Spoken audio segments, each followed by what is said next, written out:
Programme में एक बेरो ॿीहर भलीकार बैरिस्टर हालार मंसूर वसाण साहब गॾु असां सां मौजूदु आहिनि प्रोग्राम में। हालार साहब, तव्हां खां ब्रेक खां पहिरीं जीअं पुछियो पिए त कराची में हाणे तव्हां वञो पिया मेयर ठाहिण या जमायत इस्लामी ऐं मामिलो इहो थींदो त छाकाणि अकेले सिर न तव्हां मेयर ठाहे था सघो न जमायत इस्लामी ठाहे सर सीट एडजस्टमेंट बिल्कुलु करणी पवंदी। हाणे अञा ताईं डेडलॉक बरक़रार आहे। त असांजी इहा ख़्वाहिश हुई त जीअं हैदराबाद में असां फस्ट टाइम मेयर पंहिंजो खणी था अचूं त कराची में बि ईअं ई खणी अचूं। बट जमात इस्लामी जी इहा ई आहे त हाफ़िज़ नईमुर रहमान थिए पोइ शायदि असां कंसेसिस ते अची वञूं त डिप्टी मेयर असां खणूं ऐं मेयरशिप उन्हनि खे ॾियूं। बट अञा ताईं इन ते फाइनलाइज़ न थियो आहे। इहे शयूं हलनि पियूं। इहे शयूं थी सघंदी छो त हू PTI सां वञणु नथा चाहिनि ऐं असां बि PTI सां नथा वञणु चाहियूं। त असां चऊं त पाण में अच्छा हू त वञी बि सघंदा, छो हुनखे को मसइला सर हू सम्झंदा त PTI जो हिनमहिल नेशनल में हुकूमत ईंदी कान त सखणो हिते गॾिजी सिंध हुकूमत सां कमु करणो आहे, वरी उहो ई पावर जो मसइलो थींदो जीअं MQM तां कयो। अच्छा हूअं तव्हां हाणे ख़ैरपुर हुयो, ॾाढियूं स्कीमूं तव्हां इफ़्तिताह कयूं आहिनि ॾाढियूं,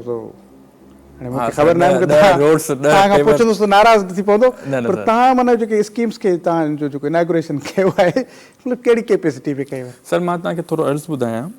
असां फस्ट टाइम इनोग्रेशन न कई आहे। एक्चुअली ईअं थियो आहे त वालिद साहब हमेशह आवाम जी ख़िदमत कई आहे सिंस 1988। रोड्स काफ़ी असां ठहिया, उहे वालिद साहब इफ़्तिताह कया। पेवरनि जी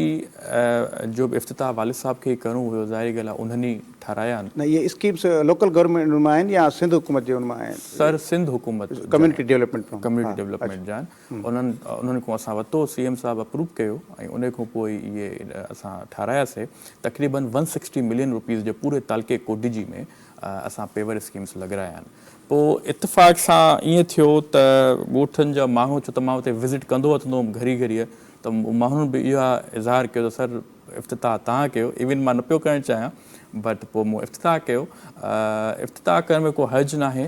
ज़ाहिरी ॻाल्हि आहे असांजी जेकी पार्टी आहे, असांजी जेकी फैमिली आहे, उहा आवाम सां हमेशह गॾु रही आहे ऐं माण्हुनि में बि ख़ुशी जो इज़हार हुयो। इहो पैगाम आहे न त माना हाणे कोटडीजी में ईंदड़ जेको MP जो उमेदवार आहे उहो हालार ख़ान वसाण आहे, छो त स्कीम जो इफ़्तिताह मतिलबु उनजो वार्मअप तव्हां शुरू करे छॾियो। न सर बसि कोशिशि कयूं था, हमेशह असां डिस्क्रिमिनेशन न कई आहे, बिना फ़र्क़ु जे हर कंहिंजी असां हेल्प कई आहे, कोशिशि कई आहे। महिल तव्हां ॾिठो सैलाब टाइम बि असां उते ई ॻोठ में ई हुयासीं मुक़ीम ऐं हिन दफ़े मूंखे मौक़ो मिलियो त मां इनोग्रेशन स्कीम्स बि कई। ईंदड़ बि महिल मूंखे मौक़ो मिलंदो MP लाइ त मां बीहंदुमि, कंटेस्ट कंदुमि ऐं इनशाला तव्हांखे वॾी लीड सां तव्हांखे। तव्हां वटि हाणे लोकल गवर्नमेंट कंहिंखे था ॾियनि, चेयरमैन केरु थो थिए तव्हां वटि? हाणे तव्हांजे ई ख़ानदान खे मिलंदो? सर पोएं दफ़े असांखे डिस्ट्रिक्ट चेयरमैन ई मिली हुई। हाणे बि उहो ई आसिफ़ साहब ऐं बिलावल भुट्टो ज़रदारी साहब जो सवाब दीदा त हू जंहिंखे ॾियणु चाहिनि, जंहिंको उमेदवार असां मूं त आहिनि इलाही, बट हिकु कज़न आहे शहरार ख़ान, उहो सेम वरी साॻियो ई मतिलबु तव्हां। अच्छा होॾां ॿिया बि ख़्वाहिशमंद आहिनि? सर इलाही आहिनि ख़्वाहिशमंद। असां त चऊं था त भले इलाही माण्हू हुजनि त जीअं पार्टी खे पार्टी जो अख़्तियार, हिकिड़ो पार्टी जो अख़्तियार आहे, ॿियो पार्टी में जंहिंजो असरु हूंदो, बिल्कुलु असरु सुख जो वधीक हूंदो। अच्छा ॿी हिकिड़ी शइ जेका मां तव्हां सां प्रोग्राम खां पहिरीं बि डिस्कस कई पई, उहा आहे हिंगोर जा टाउन कमेटी। थोरो जो तालुको अलॻि आहे, उते तव्हां वटि वरी पीपल्स पार्टी में आहे त वरी जेको MP आहे जंहिंजी जुरिडिक्शन बि आहे, पर ज़ाहिर आहे तव्हां जेको मंज़ूर साहब जो हाणे पीपल्स पार्टी सां, तंहिं करे हुन सां त सॼी सिंध ते ॻाल्हाए सघूं था, छाकाणि हुन पूरी ज़िंदगी ॾिनी आहे पार्टी, सीनियर माण्हू आहिनि। हिंगोर जा टाउन कमेटी जे अंदरि जेको एडमिनिस्ट्रेटर मुक़ररु थियल आहे, उन जे हवाले सां हाई कोर्ट बि चयो आहे त उहो जेको आहे सो ग़ैर क़ानूनी उते वेठो आहे थियो। ऐं जेको रीजनल डायरेक्टर आहे लोकल गवर्नमेंट जो, उन बि लिखियो आहे हुकूमत खे त हीउ जेको आहे एडमिनिस्ट्रेटर आहे इहो उनजे एबिल न आहे, इनखे हटायो वञे। उनखे हटायो न पियो वञे ऐं हिन वक़्त ताईं उहो करोड़नि रुपया जेको आहे ख़र्चु पियो करे। दफ़्तरी जे उहिदे ते हुनजी अपॉइंटमेंट आहे ऐं ॾींहुं रातो राति हू एडमिनिस्ट्रेटर जे उहिदे ते तरक़ी बि माणे वेठो। तव्हांखे आहे का मालूमात इन हवाले सां? सर बिल्कुलु मुंहिंजी नज़र सां उहो लेटर गुज़रियो। बंबरो साहब आहे ग़ालिबन, अकबर बंबरो। इन्हनि जो इहो इशू हुयो त सेप्टेंबर 2022 में ग़ालिबन को हाई कोर्ट में वियो हुयो ऐं उन ते इहो ई हुयो त हीअ सैलरीज़ माण्हुनि खे टाइम ते नथो ॾिए ऐं मिसबिहेवियर कंडक्ट थो करे। अरबाब अली शाह आहे उहो पिटिशनर। ऐं उन में इहो बि हुयो त जेकी हिन जी सर्विस डॉक्यूमेंट्स आहिनि उहे ही पेश नथो करे, त असांखे ख़बर नथी पए त हीअ जाली आहे या असली आहे। माना न डिपार्टमेंट खे पियो ॾे, माना न रीजनल डायरेक्टर खे पियो ॾे ऐं न ई वरी कोर्ट खे हाई कोर्ट खे थो ॾे। पोइ डिसंबर 2022 में रीजनल डायरेक्टर हिन खे लेटर लिखियो त तव्हां हाई कोर्ट जी हुकुम जे तहत न तव्हां उते पेश कयो आहे, उते बि तव्हां ख़ामोश आहियो, न तव्हां असांखे था ॾियो। ऐं ॻाल्हिबन हिनमहिल करंटली मूंखे स्टेटस न आहे ख़बर त हिनमहिल मौजूदु आहे इहो जेको रीजनल डायरेक्टर आहे हुन एडिशनल चीफ सेक्रेटरी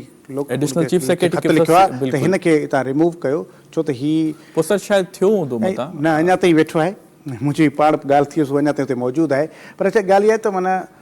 उहो माण्हू कोर्ट जेकॾहिं हू ठीकु आहे त कोर्ट में हुनखे पंहिंजो सॼो प्रमोशन जो सॼो रिकॉर्ड जमा कराइणु घुरिजे आहे, गवर्नमेंट वटि रिकॉर्ड करणु मतिलबु त ईअं कीअं हूंदो त हिकिड़ो माण्हू जेको अहिड़े नमूने सां गैर क़ानूनी तौर ते हुनखे उहिदे ते विहारियो वियो हुजे ऐं पीपल्स पार्टी जी मक़ामी क़यादत खे ख़बर न हुजे, घटि में घटि ईअं त कोन हूंदो। सर बिल्कुलु मां सम्झां थो उतां जो जेको इलेक्टिव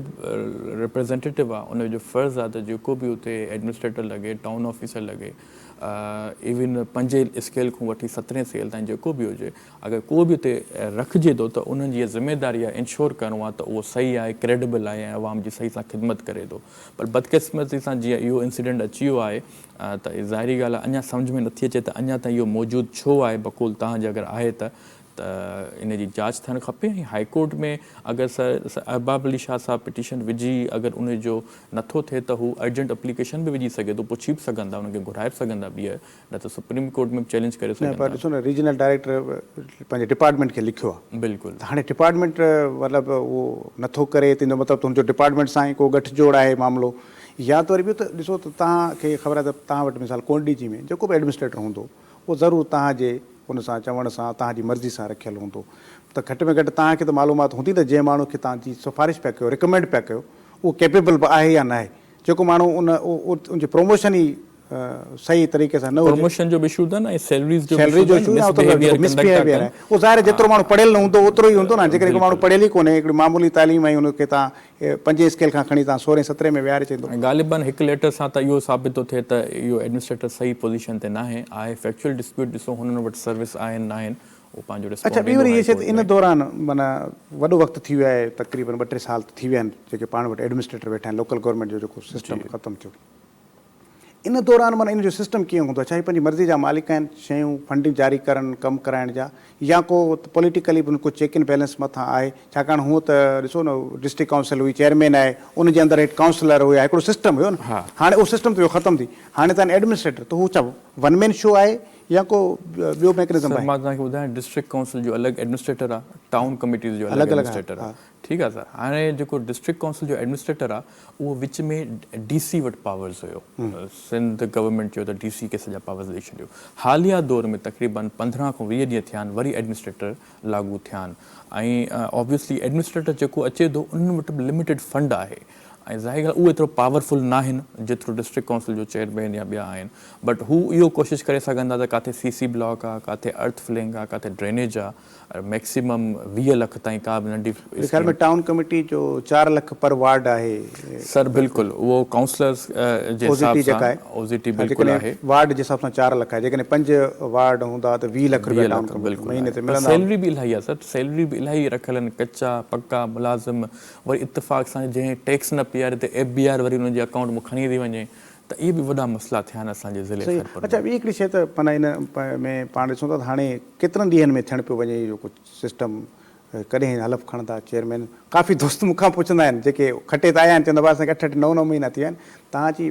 पार्टी क़यादत सां थींदी आहे मुलाक़ात, त केतिरनि ॾींहंनि में हाणे एक्सपेक्टेड आहे? सर पहिरियों असांजी पार्टी वेठी आहे, अगरि कराची जो फ़ैसिलो थी वञे, हैदराबाद जो थी वञे न, रिज़र्व सीट्स ऑटोमेटिकली मतिलबु हिकिड़े ॾींहं में थींदियूं, ठीकु आहे। बाक़ी रूरल एरियाज़ में मां तव्हांखे ॿुधायां खैरपुर ज़िले में टाउन कमिटी कोडी जी अञा 1 सीट रहियल आहे, उते ॿीहर री इलेक्शन थियणी आहे ECP जे ऑर्डर जे तहत। उहा छो कोन थी? उहा इलेक्शन जे ॾींहुं असांजे जेके मुखालिफ़ हुया उन्हनि थोरो गड़बड़ कई, अटैक कयो, आया नारे मूं, उनजे करे वरी पोइ बैलेट बॉक्स जॾहिं खणी आहे त पोइ वोट कीअं घुरिजा, त इन जे करे ऐं ॿी बि 1-2 आहिनि टाउन उते थींदी, त उन्हनि खां पोइ रिज़र्व सीटूं उते थींदियूं, पोइ ओथ सेरेमनी थींदी, थोरो डिले प्रोसेस थी वेंदो। ईअं जीअं कराची जो 11 UCs रहियल आहिनि, बिल्कुलु, त ईअं ई माना हिकिड़ो लॻे थो जनरल इलेक्शंस ताईं वठी वेंदा आहिनि। अच्छा, जनरल खां अॻु में कराइणियूं हूंदियूं, छो त वरी माण्हुनि खे एडजस्ट त करिणो आहे, न त वरी खोड़ सारा निकिरी पवंदा न उमेदवार, त पोइ उनजे करे ॾिसूं ECP केतिरो फास्ट अच्छा कमु इहो आहे त जेको जॾहिं चेयरमैन हूंदा आहिनि छाकाणि त उहो अवाम चूंडे थी हिकिड़ो सिस्टम आहे चेयरमैन वाइस चेयरमैन वरी काउंसलर उहे में रिज़र्व सीट्स माना आम माण्हू जी एक्सेस में हूंदो आहे उहो निज़ाम पर हीअ हेतिरनि ॿिनि अढाई सालनि खां जेको एडमिनिस्ट्रेटिव सिस्टम हलाइनि पिया अवाम खे केतिरो सफ़र करिणो पियो आहे ज़ाहिर आहे उहो सर्विसिस न ॾेई सघंदो पुछारो नथी करे सघे मिसाल चेयरमैन हूंदो त हुनखे चवंदा असां तव्हांखे वोट ॾिना तव्हां असांखे कमु कोन था करे ॾियो हुनखे ख़बर आहे त ॿीहर बि मूंखे इलेक्शन वेरणी आहे ॿीहर बि तो ई अचिणो आहे हाणे जॾहिं एडमिनिस्ट्रेटर या टाउन ऑफिसर अचनि था ॿाहिरों त हुननि खे का फ़िक्र न आहे उहे पंहिंजी मर्ज़ी सां कमु था कनि हमेशह जॾहिं बि को कम जो पुछो हूंदो आहे त चवंदा फंड्स ई कोन्हनि त इहो इशूज़ आहिनि ऑब्वियसली पर जीअं ई हाणे अगरि 3-4 महीननि में थी थो वञे सेटअप त पोइ एडमिनिस्ट्रेटर हटी वेंदा टाउन ऑफिसर पंहिंजी जाइ ते मौजूदु हूंदा अच्छा त माना इहो तव्हां सम्झो था त इलेक्शन ताईं सिस्टम इहो अॻु में थी वेंदो मुंहिंजे ख़्याल में अच्छा पर इहो त तव्हां वटि बाक़ी टाउन जेका कोटड़ी जी टाउन कमेटी आहे या म्यूनिसिपल कमेटी आहे टाउन कमेटी उहा तव्हां वटि उहा त घटि में घटि वसाइण माण्हुनि वटि हूंदी उते तव्हां मां केरु आहे कहिड़ो अमर आहे सर असां उते टाउन कमेटी कोटड़ी में असांजो को बि वसान उते बीठो न हुयो इलेक्शन में असां उन्हनि माण्हुनि खे सीटूं ॾिनियूं जंहिंजो उते वोट ॿियूं कम्यूनिटीज़ आहिनि तव्हां हा त 9 वार्ड आहिनि टाउन कमेटी कोटड़ी में 9 ई असांजा अहिड़ा हुया त मिसाल बुर्दी थी वियो बुगटी थी वियो डिफरेंट कास्ट जूं परियो थी वियो ऐं रिंद थी विया इन्हनि खे असां सीट्स ॾिनियूं जिते असां सम्झूं पिया उन्हनि जी मेजोरिटी शॉर्ट लिस्ट कंहिंखे कयो अथव या नालो अञा रखंदव सभु हाली कॉन्फिडेंशियल आहे 9 माण्हू 9 खे नाराज़ नथा करे सघो हाली थी वञे न पर उन खां पोइ इलेक्शन में त उहो बि रिज़र्व सीट खां पोइ माना रिज़र्व सीट्स खां पोइ थींदो बिल्कुलु अच्छा ॿियो हिते तव्हांजी छा हाणे सियासी जेका सरगर्मी आहे छाकाणि तव्हां घणो वक़्तु त कराची में ॾियो पिया ऐं हाणे नेक्स्ट इलेक्शन तव्हां हाणे केॾी महिल बि शायदि अनाउंस थी वञे जेका सूरत आहे लॻी पई आहे त तव्हांजो होमवर्क कंप्लीट आहे पंहिंजो सर मां हीअं हूंदो आहे 15 ॾींहं कराची हूंदो आहे 10 ॾींहं ॻोठु हूंदो आहे जॾहिं ॻोठु हूंदो आहे त सॼो ॾींहुं पब्लिक सां हूंदो आहे कंडोलेंसिस थी वञनि टी पार्टीज़ थी वञनि जलसाज़ थी वञनि या को माण्हुनि जा इशूज़ आहिनि उहे एड्रेस करणा हूंदा आहिनि उते हूंदो आहे कराची में बि वरी सोशल गैदरिंग मूं रखी आहे थोरी घणी हितां सां वधीक बिज़नेस कम्यूनिटी सां मुंहिंजो वधीक हिते दोस्ती आहे ऐं ज़ाहिरी ॻाल्हि आहे 2015 खां वठी मूं पीनो जलसो कयो पंहिंजे तालके कोटड़ी में ऐं माण्हुनि सां हिते बि मुलाक़ातूं थींदियूं आहिनि ॻोठ में अञा वधीक थींदियूं आहिनि माण्हुनि सां मां इन टच आहियां उन सां तालुकात सुठो आहे ऐं हमेशह कंहिंखे असां मोटायो न आहे जेके बि माण्हू ईंदा आहिनि सभिनि सां मुलाक़ात कंदा आहियूं ऐं कोशिशि कंदा आहियूं त उन्हनि जे साम्हूं ई मसइला हल करायूं ऐं यकीन कयो त कुझु ॿिनि तालुकनि जा बि माण्हू ईंदा आहिनि उन्हनि जा बि बिना फ़र्क़ु जे कमु कराईंदा आहियूं मां पूरो उमीद आहे त अगरि अपॉर्चुनिटी मिली त इनशाला 50,000 वोट्स खणंदुमि PS ते कहिड़ो तक हूंदो कोटड़ी जी ऐं तव्हां माना मसइलो त जेका अॻु में मूं तव्हां खां पुछियो हाणे पंहिंजे पाण वसाइण जा मामला आहिनि वरी खाम खां वरी चवंदो त बाबा हाणे पंहिंजे असांजा पाण में हिनखे विड़हाए थो बहरहाल बेस्ट विशिस असांखे ख़ुशी थींदी तव्हां इलेक्शन पे विड़ो ऐं जॾहिं इलेक्शन खां पोइ तव्हां वरी असांजे प्रोग्राम में अचो त असां तव्हांजे तारीफ़ जे अॻियां पीपल्स पार्टी जो MP चऊं बैरिस्टर हालार मंज़ूर हसन साहब वरी महिरबानी तव्हां असांजे प्रोग्राम में असांजी शिरकत कई व्यूअर्स अॼु प्रोग्राम में बैरिस्टर हालार मंज़ूर हसन साहब असांजा महिमान हुया ऐं असां मुख़्तलिफ़ सियासी इशूज़ ते ॻाल्हायोसीं जेका मुल्क में दहशतगर्दी जी लहर आहे उन ते बि ॻाल्हायोसीं इमरान ख़ान जेल भरणु पियो वञे वाक़ई जेल भरे सघंदो या न उन ते बि ॾाढा दिलचस्प तबसरा हुया हालार साहिब जा उन सां गॾोगॾु जेका लोकल पॉलिटिक्स आहे असां उन ते बि ॻाल्हि ॿोल कई हालार साहिब ईंदड़ इलेक्शन विढ़णु पिया वञनि MP जी सीट ते ऐं ज़ाहिर आहे जेकॾहिं कॉन्टेस्ट कनि था ऐं अवाम जी मर्ज़ी आहे जेकॾहिं अवाम उन्हनि खे वोट ॾिए थो त उहो ज़ाहिर आहे पर ख़ैरपुर ज़िलो हिकिड़ो तमामु घणो इंतिहाई अहमियत वारो ज़िलो आहे मूं इंतिहाई अहम इशू जेको हिननि जे साम्हूं उहो टाउन कमेटी हिंगोरजा जो उथारियो हुयो त उतां जे एडमिनिस्ट्रेटर जेको आहे उहो गैर क़ानूनी तौर ते उते लॻल आहे जंहिंजे हवाले सां हाई कोर्ट में बि उहो पंहिंजूं शयूं प्रूफ न करे सघियो आहे ऐं रीजनल डायरेक्टर लोकल गवर्नमेंट आहे उन बि हिते पंहिंजे खाते खे लिखियो आहे त हिन माण्हू खे हटायो वञे छाकाणि हिकु त हिन जो प्रमोशन सही कोन्हे ऐं ॿियो हीअ सैलरीज़ बि माण्हुनि खे मुलाज़िमनि खे न पियो ॾिए ऐं बिहेवियर बि हिन जो आवाम सां ऐं मुलाज़िमनि सां ठीकु कोन्हे त बहरहाल इहे नंढियूं नंढियूं शयूं आहिनि पर माण्हुनि खे ॾाढियूं परेशान कंदियूं आहिनि ऐं जेकॾहिं भली नंढिड़ो उहिदो आहे पर हिकिड़ो माण्हू जेको गैर क़ानूनी तौर ते उहो अख़्तियार इस्तेमालु करे थो त उहा करप्शन आहे उहा बदनवानी आहे ज़रूरी आहे बदनवानी ख़तमु थियणु घुरिजे अॼु प्रोग्राम में एतिरो ई